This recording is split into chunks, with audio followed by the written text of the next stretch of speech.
Hi guys, in this lesson I'm going to talk about 4-part quartal harmony and how you can put that to use in normal cadences and figure it out in the major scale.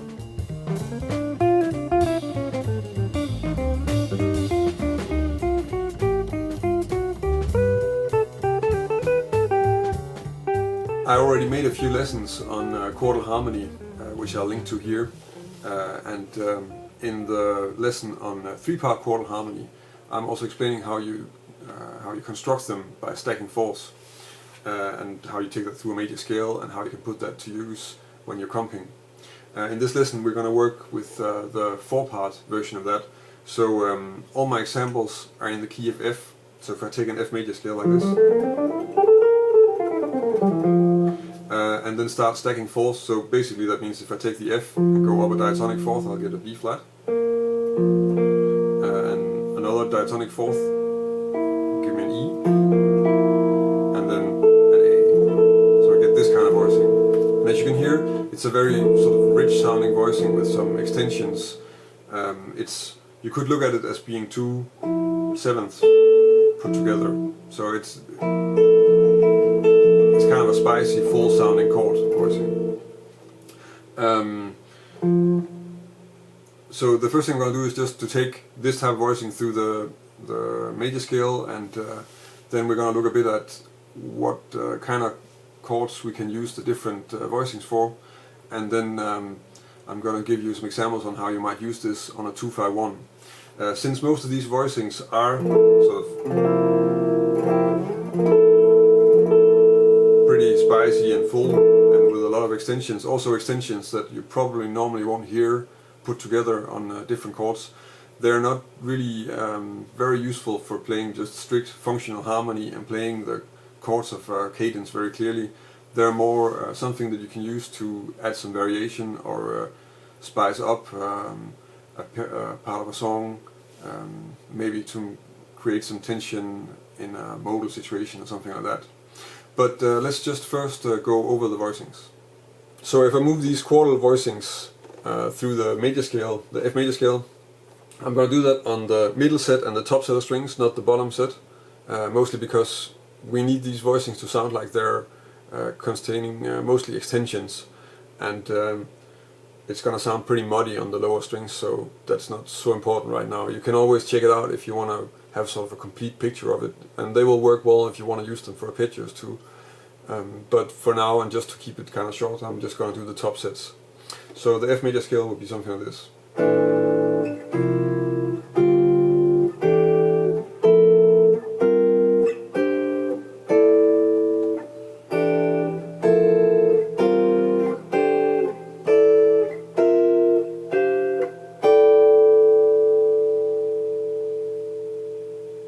And of course some of these voicings you might already know and use in some contexts, while other ones you probably don't spend too much time playing minor 7/13 voicings. So, but you can still kind of use these voicings if you want to add a bit more tension and a bit surprising sounds to functional harmony.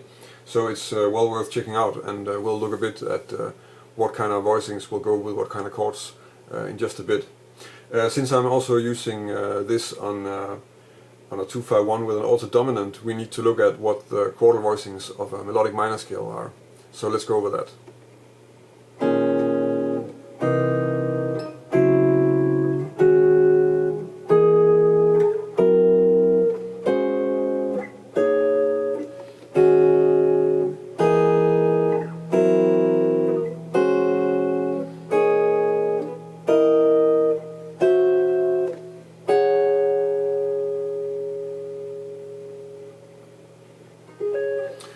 So when you're looking at this, in this case it's the D flat minor melodic or C7 alto scale that I've harmonized, and I think a few surprising things that you come across is that in fact the C7 sharp 9 voicing is in fact part of the quartal harmony over a melodic minor scale, and the same could also with this F F sharp 7 flat 5 voicing.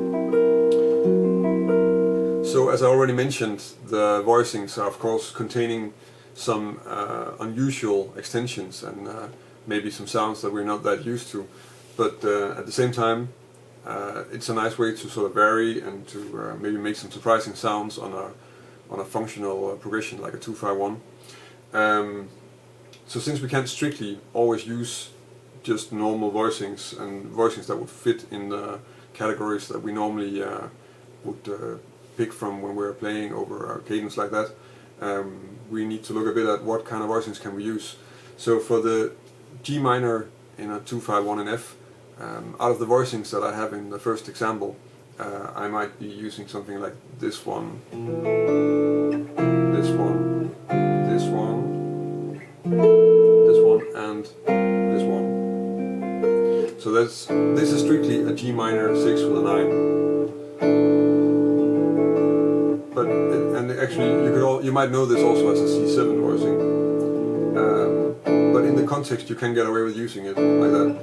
This is a G minor 11 with a 13.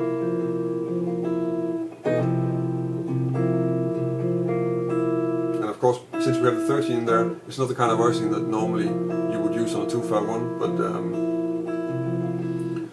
it can work quite well actually.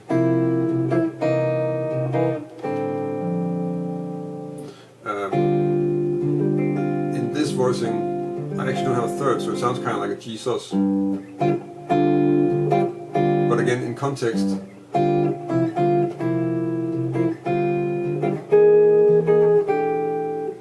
you can get away with using it as a G minor voicing. Well, here's another G minor 13 voicing, this time with a 9, which will work quite well like this. And of course this one, which is a G minor 11 voicing, and this is actually one of the few ones that's just completely straightforward as a voicing that you might already use for a minor 7. For the F major 7, there are not as many choices, because on the G minor we will accept having this interval.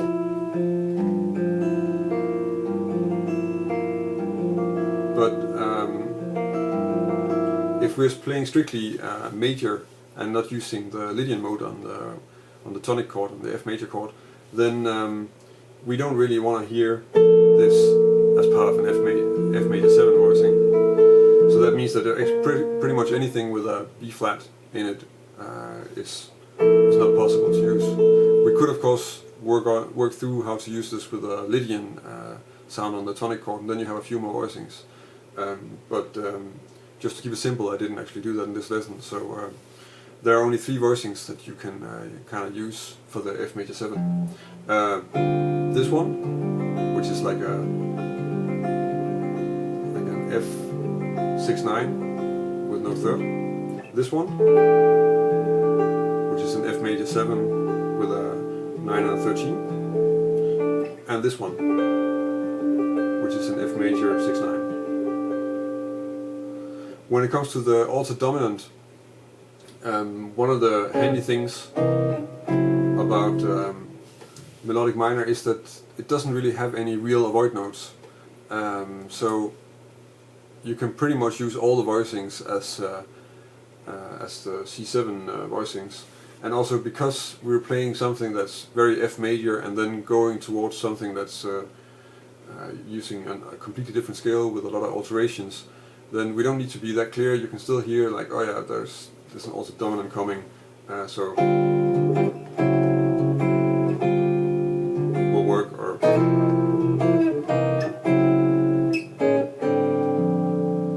will also work quite well. So it's fairly easy to use different voicings from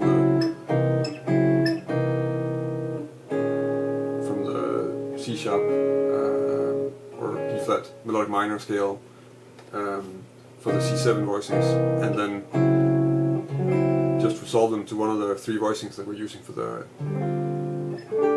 F major 7. So let's look at some of the examples that I made. The first example sounds like this.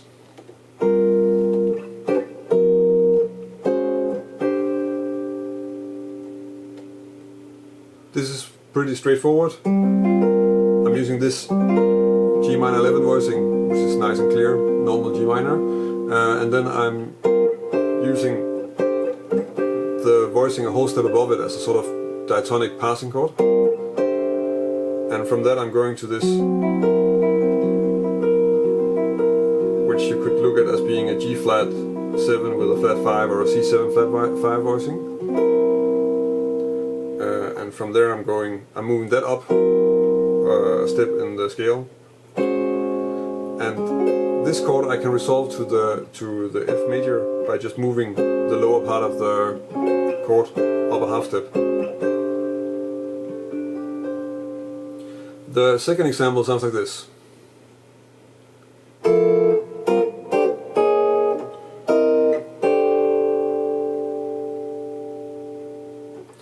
So again, quite straightforward actually.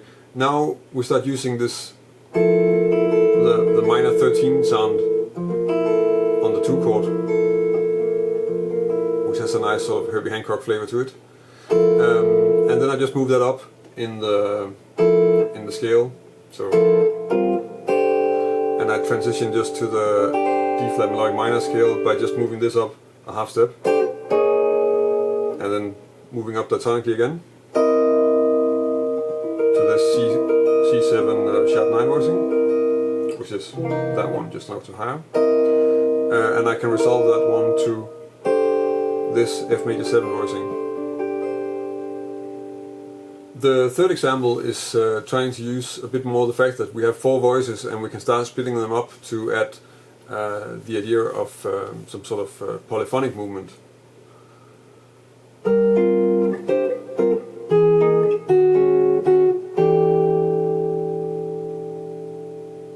So what I'm doing here is I'm using this, basically actually these two, G minor, this G minor voicing and the diatonic voicing a whole step above it, and then I'm splitting it up so that I'm playing the outer part of the voicing first, and then the inner voices, and then the diatonic movement, and then the same idea on the C7 also, first with this voicing, and then with this one, and this voicing I can resolve, if I look at it as being a C7 voicing, I can resolve it to an F, like this. So that was a few examples of how I might use this in 251 when I'm playing with these 4-part Quartal voicings.